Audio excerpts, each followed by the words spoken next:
In front of the Franklin County, Virginia courthouse, a monument to the Confederate dead stands tall.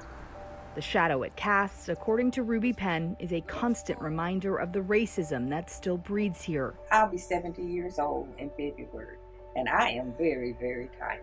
Since the death of George Floyd, more than 60 Confederate markers and monuments have been removed from public land across the country. But the battle to bring them down in more rural, conservative areas like Franklin County isn't easy. Virginia recently amended a law to let local governments decide if a statue comes down. The people in Rocky Mount are looking for every excuse in the book to keep it there. I really thought white people were better than me. Cosmetologist CRAIGHEAD organized protests and spoke in front of the county's Board of Supervisors.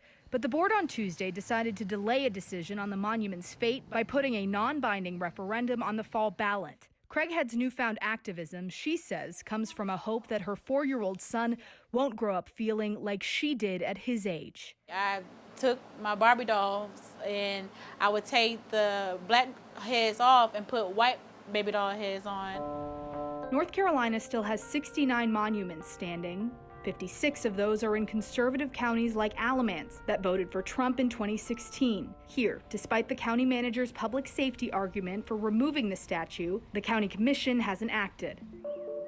Throughout the country, the debate has reached high schools and college campuses as much as the public square. If we think that history is all who we are, then who are we as a country? At the University of South Carolina, there's an effort to rename the Dr. J. Marion Sims Residence Hall. I found out he used to experiment on enslaved African women with no anesthesia. But individual schools are unable to make that decision due to the state's Heritage Act. Some lawmakers wonder if it's even constitutional. No one has challenged it in 20 years, so maybe it's time to do that. In Virginia, Penn and her sister Penny Blue every day drive past this reminder of the Old South. Every time we pass that flag, every time we see racism, we see rape, we see the KKK. While the flag is on private property, they hope the symbol on a place meant for all will be removed. They've spent decades fighting for equality, but they aren't convinced it will.